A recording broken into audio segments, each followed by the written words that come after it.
Nah ini dia map terakhir kita, ini dia Erangel.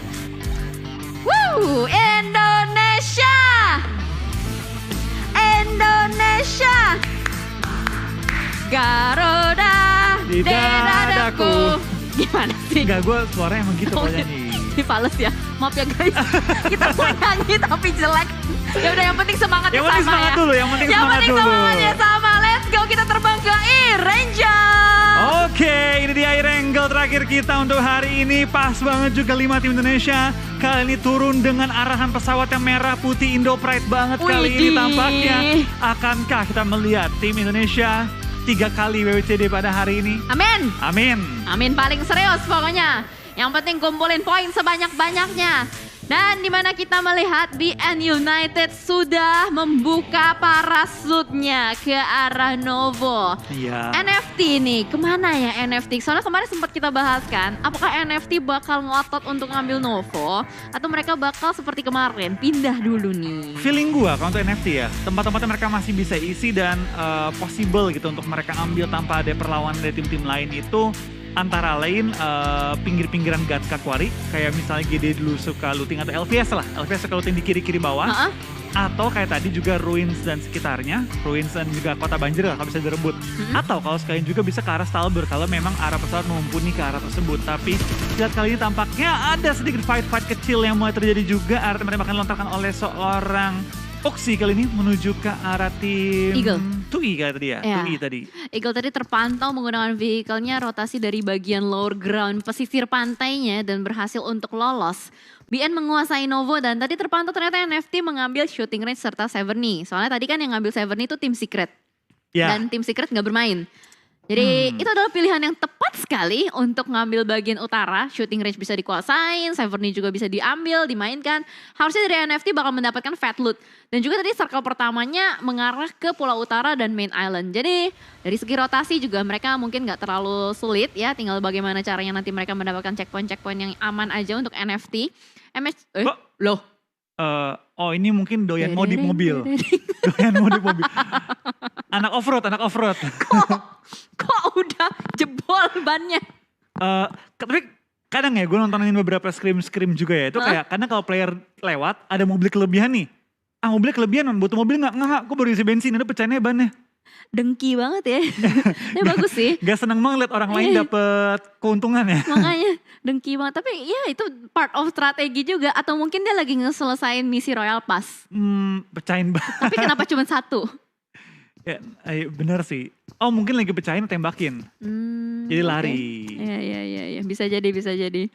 Aduh ada aja. Terus disorot lagi. Itu yang gue gak habis pikir. Nemu aja observernya gitu. Mungkin observernya anak off-road kan. Dia seneng, wah liat mobilnya dimodif tinggi gitu kan. Wah, hobi gue nih. Aduh gue masih gak habis pikir aja gitu loh. Serius, observernya itu unik banget dari drone-nya yang bisa bergerak dengan cepat gitu kan. Kemarin pas gue nontonin siapa yang ngekasih Ini ya? drone-nya pakai nos. Bisa di bus. Drone-nya geraknya cepet tuh, wing gitu kan. Terus tadi mobil disorot, tapi gak apa, bagus. Unik lah ini, menarik ya, observernya unik. Jadi ada banyak sekali bahan yang bisa kita bahas untuk di early, apalagi ini udah match terakhir juga.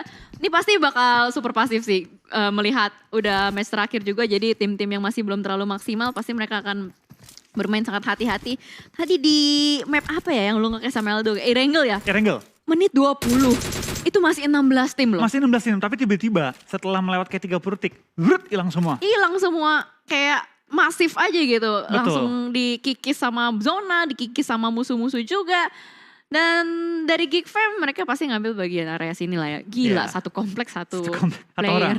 Enak tapi, banget.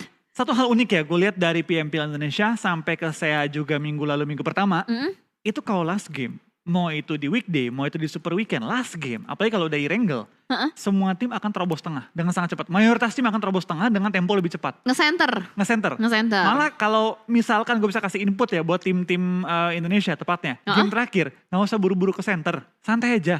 Karena tim-tim akan buru-buru ke center dan mayoritas akan tabrak-tabrakan di tengah. Tapi kita bakal lihat ya apakah itu masih berlaku atau enggak, karena kan ini baru week kedua dan ini baru day pertama kita dari week 2-nya. Jadi kita bakal lihat apakah analisa gue masih work atau enggak. Kalau masih work ya berarti besok ada kesempatan nih buat dimaksimalkan oleh tim-tim Indonesia. Ya harusnya seperti itu sih. Karena yang namanya permainan-permainan itu kan pasti ada kesimpulannya gitu kan ya. Kesimpulan dari seluruh strategi. Dan strategi yang berulang-ulang kali dimainkan itu kan jadi meta gitu kan. Betul. Dan meta itu belum tentu selalu terjadi sepanjang liga. Bisa jadi cuma di week pertama, terus metanya dipatahin di week kedua, terus nanti mungkin aja nanti di week ketiga balik lagi ke week pertama. Jadi banyak sekali kemungkinan yang terjadi, apalagi dengan variabel-variabel yang semakin banyak, variasi-variasi gameplay juga semakin banyak. Makanya semakin banyak hal yang tidak terduga pastinya terjadi di sini. Betul, tapi satu hal ya, meta yang mulai terbentuk lagi adalah zona hari ini nggak ada mental kiri, mental kanan, lebih center untuk di air angle. Kemarin-kemarin kita kan selalu lihatnya kalau ngegatka ke arah prison mansion. Iya. Sekarang banyak ngambil agak lebih center nih. Udah lebih jinak ya zonanya, gak liar. Udah dimarahin. Iya. Minggu lalu kan dia kayak bantingnya kiri, banting kanan, banting kiri, banting bawah sampai ujung-ujung circle kan dimarahin. Katanya, dijinakin dulu ya. Iya, lu kalau banting-banting ini jangan marah-marah mulu, santai aja udah. Lu nyusahin aja gitu kan. Kalem aja bre. Lu lihat nggak bro, itu pada nggak seneng sama lu tuh. Oh iya deh, daripada gue dimusuhin ya kan, yaudah deh. Gue introspeksi diri dulu. Iya, introspeksi diri dulu. Aduh, ada aja emang. Dan ini NFT enak banget ya, dia bagian atas di utara. Server nih dikuasain. Betul. Shooting range juga bisa dikuasain. Shooting range itu sebenarnya area yang high loot juga loh menurut cukup gue. high loot, buat satu orang sangat cukup. Ya kan? Buat dua orang mungkin pas-pasan ya. Ya. Tapi satu hal yang gue bener-bener salut banget sama tim NFT. Setelah minggu pertama di mana mereka cukup goyang performanya karena tubruk-tubrukan dengan BN. Sama-sama ngotot-ngototan dan dari kedua tim tersebut ya NFT yang mendapat hasil yang lebih buruk ya dibanding yang BN. Betul. Gue suka banget mereka akhirnya kayak ya udah nggak apa-apa. Novo kita lepasin, kita main objektif aja. Mana yang kosong kita isi. Karena baik lagi sekarang dari tim NFT, ini menurut gue nggak mudah loh pindah-pindah kota. Dari arah rotasinya berbeda. Dari timing tim sekitarnya harus tahu juga. Dari misalnya mereka biasa main dari bawah, sekarang main dari utara. Nah itu dia. Itu jalur-jalurnya agak berbeda juga pastinya. Dan menurut gue kalau NFT bisa maksimalkan gameplay seperti ini, tentu ini menjadi suatu keuntungan juga keuntungan sih. bagi mereka sih. Karena mereka bakal semakin susah terbaca. Karena kadang main di Severny, kadang main di Ruins, pindah-pindah terus mereka. Jadi mereka juga punya variabel yang lebih banyak, planning mereka jauh lebih banyak gitu loh. Karena mau tidak mau mereka harus research lagi kan jalur rotasi mana nih yang enak, seperti apa. Dan itu ujung ke ujung gitu kalau kita ngomongin Novo ke Severny ya kan. Betul. Tapi itu kita bakal lihat lah seperti apa nanti perkembangan mereka. Karena ada pepatah kata yang mengatakan, kata orang itu ya, gue gak takut sama orang yang bisa 1000 tendangan. Tapi gue takut sama orang yang bisa 1 tendangan yang dilatih secara 1000 kali. Oh, keren banget. Kayak One Punch Man ya. One Punch Man. Tapi ini One Kick Man. One Kick Man. Tapi kita bakal lihat ya, apakah dari NFT dengan mereka merubah gaya main mereka bisa memaksimalkan nih gameplay mereka dengan cara-cara yang misalkan sama seperti di PMPL Indo. Kayak mereka dulu main muter-muter zona dengan data yang cukup banyak. Bisakah mereka melakukan hal serupa tapi eksis? Tampaknya mereka pengen maju sedikit lebih jauh lagi tapi bakal bertemu dengan pemilik Kota Pochinki kali ini di mana sudah ada tim DX yang melakukan setup split ke arah 3 angle berbeda. Ya, ternyata di Xavier belum keluar secara sempurna dari Pochinki. Mereka masih bermain di bagian pinggir-pinggirannya juga. Dan ternyata APG di sisi lain yang bertemu dengan BTR. Yuhai tertangkap di belakang sana dan harusnya masih bisa diselamatkan. Wah, low ground tapi ya. Ryzen sih berada di tempat yang dekat dan itu adalah di sebuah rumah 2 lantai. Harusnya masih ada beberapa cover area yang bisa dimanfaatkan juga.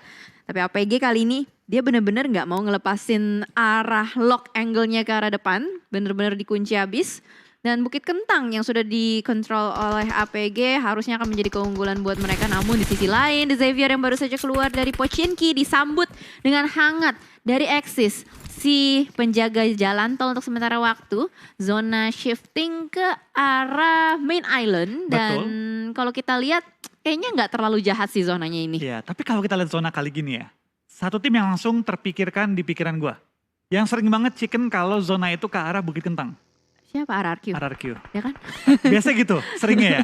Kita bakal lihat apakah dari tim yang sempat nggak lolos di minggu pertama bisa memaksimalkan minggu kedua kali ini. Tapi sebelum kita bakal lihat pergerakan dari tim Indonesia, tampaknya Exis melihat ada tim Geek Fam yang langsung rotasi di depan muka mereka. Faris dan kali ini dari seorang Foki bakal spray down juga, belum menemukan targetnya secara utuh kali ini. Tapi Snipes dibuat cukup low, tapi sekarang Exis yang dalam bahaya karena mereka cukup open dari tembak-tembakan arah tim Geek Fam. Yes, dan Exis langsung naik ke arah vehicle mereka. Ternyata kacang susu sudah berada di belakang sebuah batu. Snipes terjatuh tadi, sedikit kecelakaan, tapi harusnya masih bisa diselamatkan juga. Sudah ada setup smoke, bahkan QB dan Demrut masih terus-menerus memberikan tembakan covering fire ke arah depan. Ryzen di sisi lain juga ter-takedown kembali. APG ternyata dari tadi masih belum melepaskan lock angle-nya ke arah Bigetron Red Alliance ya. Yes, BTR punya PR cukup berat kali dari bagian bawah farm, harus naik ke atas Bukit Kentang dan terus dilontarkan peluru-peluru panas dari tim APG yang tampaknya tidak henti-hentinya. Lelah untuk mengganggu tim BTR sementara waktu ini. Tapi balik lagi kita lihat kali ini dari tim APG ini punya keuntungan besar dengan langsung mengambil high ground.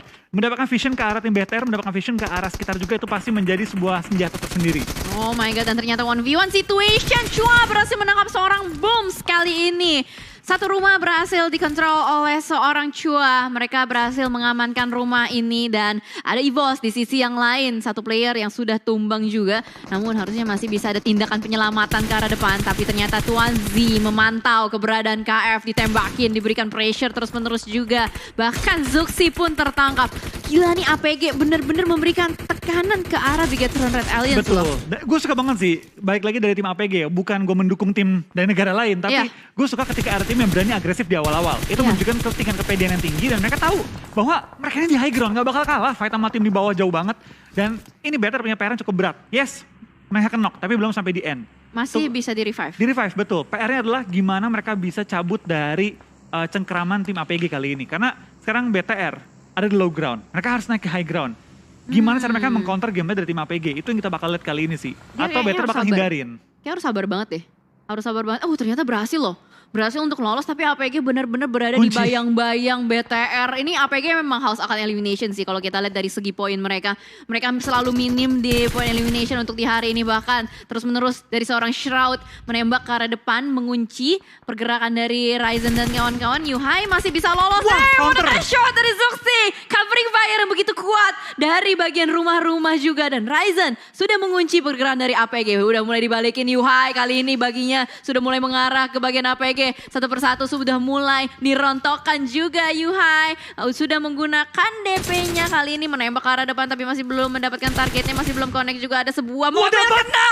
Oh my god, udah nice shot dari seorang Yuhai dan APG kali ini ditekan balik. Betul, tampaknya APG yang tadi menekan ke arah tim BTR sudah dipecahkan formasinya. Dua player knocked out. BTR punya keunggulan jumlah anggota dan ini yang tadi gue sebut. Bahwa dari tim BTR punya chance untuk ngebalikin keadaan dan sekarang dari Yuhai dapetin seorang Shroud kali ini ditumbangkan, menyisakan dua player di high ground yang akan sedikit kesulitan nih maju ke arah teman-temannya. Ya itu kayak udah kesel banget ya sampai dilindas gitu.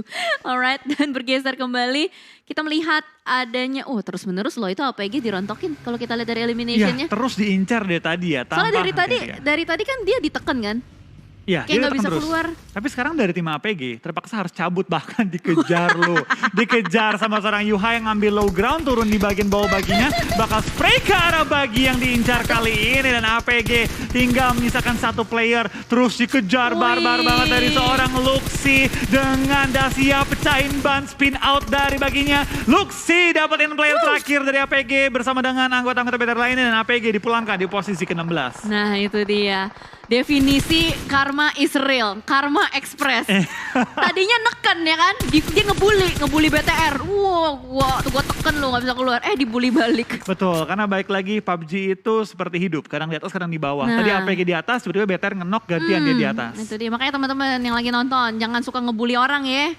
Nar dibully balik tuh kayak dia tuh. Ya kan, karma is real. Gak salah sih, tapi... Gak salah kan? Tapi kita bakal lihat juga tampaknya dari tim EVOS bakal bertemu dengan satu lawan yang mengerikan. Tim Infinity tepat mereka kali ini. Nuzi versus Microboy 2-on-1 situation kali ini. Dimana Microboy terpaksa harus ketik dan oleh Melat. Di double team oleh tim Infinity kali ini. Dari KF, Lyzerk juga bakal fight. Kali ini knock satu player dari Infinity membuat keadaannya imbang 3 lawan 3. Dan Infinity coba lempar utility ke arah tim EVOS. Tapi EVOS terjepit dari belakang juga ada VGM yang pengen mendapatkan bagian kue dari fight tersebut. Ya, dan ternyata sudah mulai timpuk-timpukan utilities juga kali ini. Granatnya sudah mulai meledak. Lyzerk ada yang dicicil tapi bukan rumah, melainkan HP. KF juga tumbang. This is not a good situation buat EVOS. Oh my god, gue sampai bingung mesti ngomong apa juga karena V-Gaming ternyata melakukan steal elimination.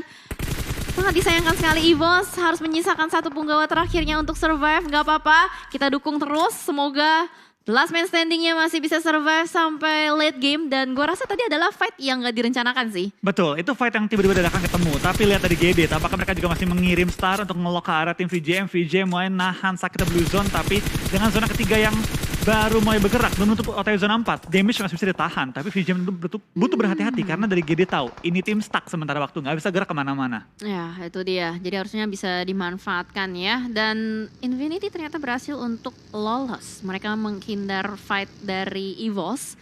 Dan kali ini bermain di bagian low ground sebuah gereja di mana sudah ada di Xavier juga. Kayaknya di Xavier juga repositioning setup mereka kembali. Dan NFT masuk dari area bagian utara dan harusnya agak sedikit nyaman di mana mereka masih bisa bergerak dengan leluasa. Mereka melakukan split positioning, ada 2 player dari NFT yang sudah mendapatkan play zone-nya, namun 2-nya lagi masih menjaga backline mereka. Sementara circle shifting menuju ke arah open field di antara Ruins dan juga Rozok. Xavier tahu ini saatnya untuk mereka bergerak maju dan bagian gereja serta perbukitan-perbukitan sudah mulai ditinggalkan juga. Wah, Lyzerk. Lyzerk nih, ini yang bahaya nih. Betul. The last man standing kita dari EVOS yang masih bertahan. Tapi gue masih percaya sih, Lyzerk ini kan pernah menjadi Lyzerk eSport ya. eSport, betul. Jadi harusnya masih bisa lah survive sampai ke late game. Yes, tapi kita bakal lihat cukup banyak tim yang mengincar area-area tengah-tengah dari lapangan. Tapi Lyzerk dapat menumbangkan 2 pemain dari tim Infinity. Spray down ke arah Lyzerk. Tampak Lyzerk hanya membuat 1 player low. Tidak bisa menumbangkannya. Dan EVOS di game terakhir sayang sekali terpaksa dipulangkan dengan hanya 1 poin eliminasi. Yes, tapi tidak masalah. Nice try untuk EVOS. Kita tetap berikan dukungan yang terbaik karena tadi EVOS juga sudah berjuang semaksimal mungkin. Bahkan mendapatkan winner-winner chicken dinner dengan double digit elimination di match ketiga. Betul, tapi bakal kayaknya juga tampaknya dari tim BTR bertemu dengan T2E di area school dari Zuxi bakal tarik sedikit mundur di mana anggota BTR lain sudah ada di bagian pos dan kita ada kemungkinan nih bakal melihat RRQ versus BTR kalau mereka menuju ke arah yang sama.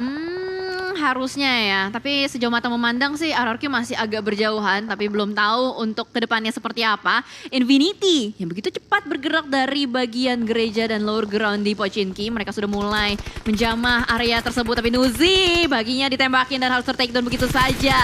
Nggak bisa bergerak kembali lagi. Axis memotong rotasi dari Infinity, Katani ternyata berhasil untuk melakukan touchdown. Ada Bobki di depan sana yang siap menyambut dengan hangat. Dan 1 player berhasil didapatkan. Nasty weapon yang sudah digunakan oleh seorang Voki kali ini berdansa di bagian belakang juga mencari kembali. Tapi Gatuni berusaha untuk melakukan counter. 1 temannya akan berusaha diselamatkan. Mela sudah bleeding out cukup parah. Tapi masih ada beberapa setup lemparan menuju ke arah depan. Voki harusnya masih bisa melakukan healing. Betul, tapi kita bakal lihat kayaknya juga tampaknya dari tim Axis sudah mendekat ke arah tim Infinity. Mereka tahu bahwa ini satu-satunya lawan di area kota banjir. Dan kali ini kita bakal lihat ada lemparan granat terus dilontarkan ke arah tim Infinity. Dari Tuni bakal bertahan kali di balik satu ruangan. Spray down dengan LMG. Dapatin 1, belum dapatin 2. 1 player Infinity bakal naik ke atas. Spray down lagi dilakukan dan itu dia akhir dari perjalanan tim Infinity di game kita yang kelima. Yes, benar banget. Dan ternyata dari Vampire mendapatkan sebuah cekungan surga. Ini adalah cekungan yang cukup enak, bisa menyembunyikan vehicle-vehicle mereka. Bahkan setup smoke yang begitu tebal sudah mulai menghiasi perbukitan tersebut. Dan dari Apple memantau adanya keberadaan player-player Vampire. Ditembakin terus-menerus, diberikan pressuring juga. Nggak bisa bergerak secara leluasa, bergerak sedikit terkena tembakan, bergerak lagi terkena lecetan. Dan Swaps pun akhirnya turun gunung untuk mengcover dirinya. Yes, tapi dari 4 rivals tampaknya lagi asal nembak. Mereka juga punya kesadaran bahwa kita harus maju ke depan. 1 player udah dikirim ke arah depan, Rich, tepat di seberangnya tim VPE. Tapi dengan zona menuju ke arah open field, tentu mereka butuh space yang lebih lagi. VGM terpantau lagi benar-benar juga sedang ada di belakangnya tim GD yang bisa menjadi potensi bahaya bagi mereka. Ya, bisa menjadi duri dalam daging, tapi V-Gaming hanya sendirian aja sih. Tapi kita lihat lah apakah nanti tadi coba Gede ya? Gede bisa aware dengan keberadaan V-Gaming atau tidak. Sementara waktu bergeser kembali. Eagle yang sudah mendapatkan sebuah area berada di bagian pinggiran zona juga, berusaha untuk menyisir terlebih dahulu, mengecek terlebih dahulu dengan melemparkan beberapa utilities ke arah depan. Dan MS Chonburi ini benar-benar sabar banget. Dia nge-prone aja, sama sekali nggak mau nge-pick, menjaga commit ke arah bagian Eagle. Belum ada yang connect sama sekali, mungkin karena jarak mereka terlalu jauh sih. Betul, tapi kita bakal lihat tampaknya dari tim RRQ bakal berada di tengah lapangan dan hampir tumbangkan sama tim 2i. Tapi lemparan bom dari MSC begitu akurat, chopper tertumbangkan, Namshin low juga Parajin. Menjadi satu player yang masih utuh dan nyawanya masih full kali ini dari tim 2i. Tepat di ujung zona mereka terjepit, nggak bisa terlalu banyak bergerak, tapi lihat sekarang saatnya semua tim bertempur. Banyak sekali tim yang mulai berjatuhan, banyak sekali player yang mulai terpick off. Kita bakal melihat cukup banyak tim terkikis di zona kita yang kelima kali ini. Yap, satu pintu masuk yang begitu chaos. This is a disaster sih menurut gue. MS Chonburi aja ke backstep sama Vampire dari arah belakang. Nggak jadi fight dengan Eagle. Eagle diselamatkan secara nggak langsung oleh Vampire. Karena semuanya sudah mulai menjaga bagian bibir zonanya. Parajin kali ini punya kesempatan untuk bergerak lebih maju lagi. Satu player MSC sudah mulai melakukan revive Namshin dengan mobilnya begitu geragas. Ngegas terus masuk ke dalam zonanya. Dan di Xavier bertemu dengan Genesis Dogma. Satu player berhasil diamankan juga. RRQ yang harus bertemu dengan BTR juga di sisi lain. Betul, tampaknya bakal fight juga di antara tim-tim Indonesia di game terakhir kita kali ini. BN mulai bergerak masuk ke arah zona tepat depan VPE. Tim-tim lain pun sudah mulai merebut space di dalam area circle. Dan tampaknya 2i pun dipulangkan ke arah lobby di posisi kali ini di 13. Ya, itu adalah satu pintu masuk yang chaos banget sih. Bener-bener rame banget dan tergantung siapa yang paling kuat itu yang bakal bisa menerobos. Dan kalau misalkan udah nerobos pun belum tentu masih kokoh, udah bonyok banget pastinya. Betul, kita bakal kayaknya cukup banyak tim sudah termakan oleh Blue Zone juga kali ini. Zone yang pasti nggak mau di-TB terlalu lama karena damage-nya yang begitu besar. Tapi itu dia, kita bakal lihat knockout demi knockout mau terjadi juga di antara tim-tim Indonesia.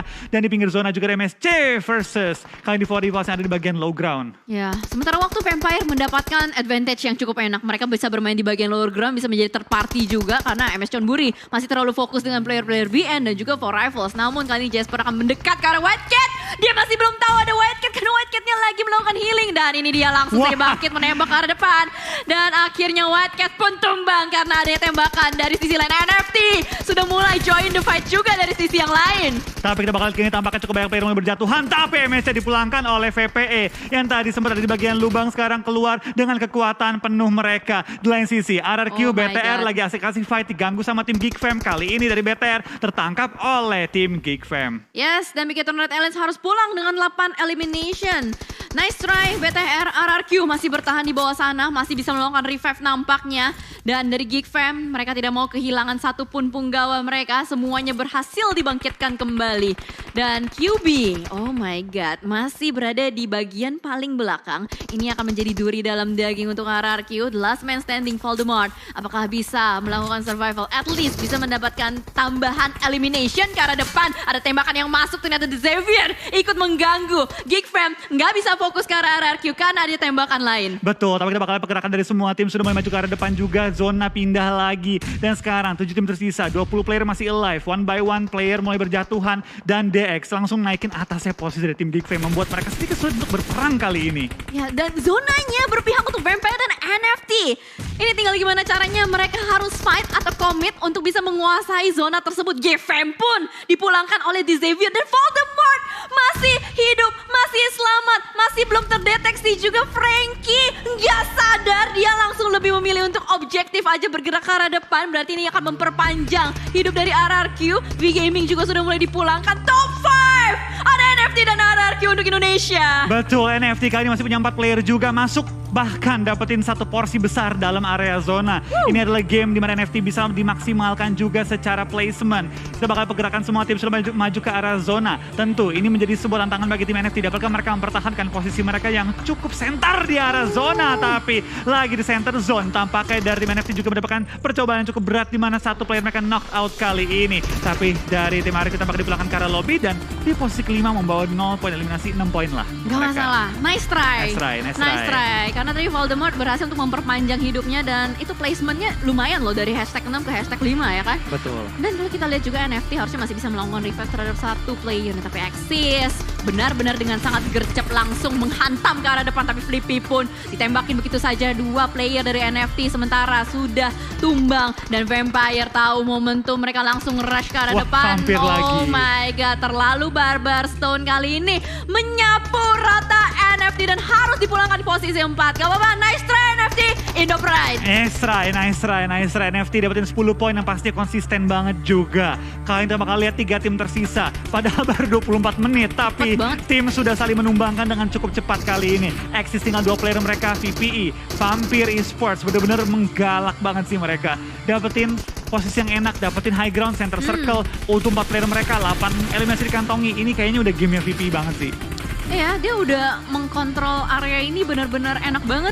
Sedari tadi gitu loh, siapapun yang nginjak tanahnya dia digigit balik gitu sama vampirnya. Ini benar-benar vampir yang haus akan darah sih mereka. Benar. Dan posisi mereka tadi gak enak loh, di dalam area lubang. Tiba-tiba mereka nekat high ground, di secure, di sweeping semuanya. Bahkan sekarang lihat zona bergerak. Mereka sudah menyebar ke 4 titik yang berbeda, 2 di high ground, 1 di low ground. Ravenclaw nge-flank ke pinggir-pinggir dari circle-nya. Membuat tim DX terjepit di antara blue zone dan juga peluru-peluru panas VPE. Tapi lagi asik-asik ngejaga. Tampaknya Flukev pun ditumbangkan kali ini. Dan gue rasa yang bisa nyelamatin dia hanyalah seorang Schwab. Ya, dan Schwab langsung menggunakan vehicle-nya untuk segera menyelamatkan. Ternyata lemparan granat dari Stone again and again menumbangkan dari Lamborghini. 2 player yang aktif untuk The Xavier. Sedikit tertahan juga, blue zone-nya sudah mulai menghimpit kembali. Lagi-lagi ledakan granat yang membuat The Xavier nggak bisa bergerak secara leluasa. Dan mau nggak mau Frankie harus bertahan di belakang sana melakukan covering fire terhadap kawan yang sedang melakukan revive. Stone dengan Ravenclaw sudah menyebar ke arah 2 titik yang berbeda, kanan dan kiri. Ini akan menyulitkan untuk The Xavier, tapi Frankie 007 mendapatkan 1 player Stone, pemain kuncian dari Vampire, dan ternyata tembakan balasan membuat Schwab gak bisa bergerak secara leluasa. Tiduk Lamborghini dan Frankie berhasil untuk selamat. 3 player berlarian seperti sebuah unit, tapi Tiduk sudah tidak bisa diselamatkan kembali. Lamborghini pun hampir saja nyaris saja ter-take down, tapi trading terjadi, reflect. Frankie pun the last man standing, mampukah dia bertahan dan tidak bisa karena Vampire berhasil mengamankan winner chicken dinnernya di match terakhir kita. Yes, fight yang terkesan mudah tapi sebenarnya sengit banget di antara tim DX dan juga dari tim Vampir. Vampir total mengantongi berapa nih? 5-10-13 elimination game terakhir kita dengan WWJD yang begitu baik. 28 poin dikantongi, dan kalau ditanya flanker jago seperti apa? Seperti Ravenclaw. Lihat kesabarannya Ravenclaw mengambil bebatuan, tidak bergerak sama sekali. Menunggu momen yang tepat untuk keluar ketika teman-temannya udah tarik semua perhatian. Benar. Musuhnya udah fokus ke arah bukit, dia baru keluar dari batunya dan langsung menghabiskan tim DX. What a nice play dari tim Vampir. Tim yang menurut gue paling konsisten sepanjang 2 minggu ini. Benar, ini mengerikan banget sih Vampire asli. Even dari secara individualnya itu benar-benar chemistry-nya ada banget. Even kayak Flukev tadi kan ke takedown ya. Schwab langsung cepet, dia gercep, dia tahu oh ini posisinya aman, bisa banget di revive. Langsung pakai vehicle-nya naik ke arah belakang. Even Stone yang ke takedown itu masih bisa di cover sama Ravenclaw gitu.